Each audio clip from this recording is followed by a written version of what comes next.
ايه؟ يا رب تكونوا بخير. النهارده فلوج مختلف عن الكومفورت زون بتاعي والحاجات اللي انا بحبها. فبصراحه اول مره اروح واول مره احضر حاجه زي كده، فقلت لي لا ما اروحش واجرب حاجه جديده.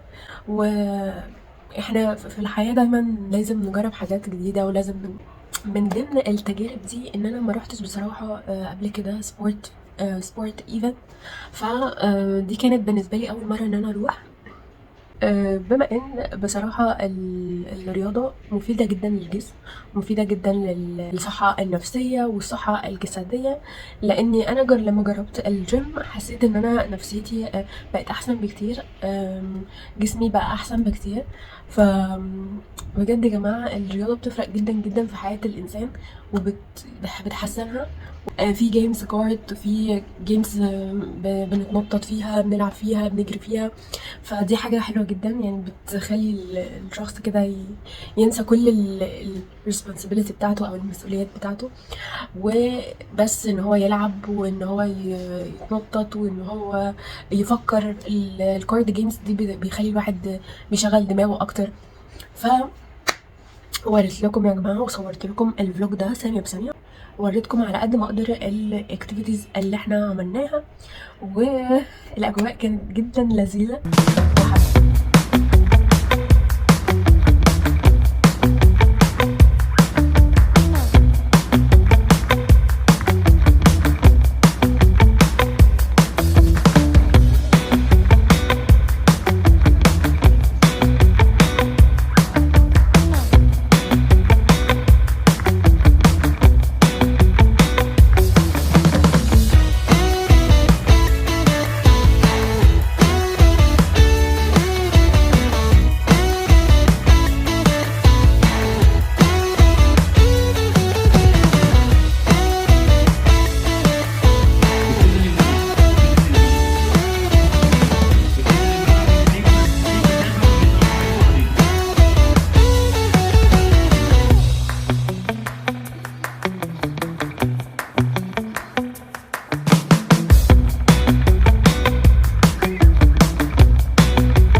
كانت بصراحة تجربة لذيذة.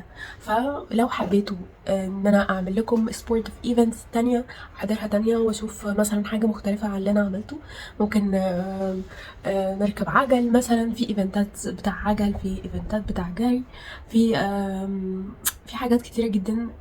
انا بصراحة ما كنتش interesting قوي ان انا اعملها، بس لما جربت التجربة دي قلت ليه لا ما نعملهاش. وكمان انتوا كمان لازم تمشوا في يومكم، لازم تعملوا رياضة، على الأقل خالص نمشي يعني قبل الشغل أو بعد الشغل، ممكن نمشي مثلا قبل المدرسة أو بعد المدرسة وهكذا. ويا جماعة عايزة أقول لكم إن الرياضة مهمة جدا جدا جدا للصحة النفسية والصحة الجسدية يا جماعة. فما تنسوش يا جماعة تعملوا رياضة كل يوم، وعلى الأقل خالص لو ما عملتوش رياضة تتمشوا كده مشي عادي كل يوم مثلا لمدة نص ساعة. هتفرق معاكم جدا في النفسية، في الصحة النفسية بتاعتكم جدا. ف ما تنسوش بقى تعملوا لي لايك وسبسكرايب، وقولوا لي في الكومنت يا جماعه لو حابين انواع الايفنتس اللي زي كده. انا هعمل لكم ايفنتس كتير ان شاء الله، وهشوف وادور على ايفنتات مختلفه، واعمل لكم واصور لكم فلوجات كتيره عن الموضوع ده. وما تنسوش يا جماعه تعملوا لي لايك وسبسكرايب وكومنت، وقولوا لي لو عجبكم الفيديو ده والفلوج ده، اعمل لكم فلوجات تانية كتيره جدا شبه دي. يلا، bye bye guys, I love you guys. Bye bye.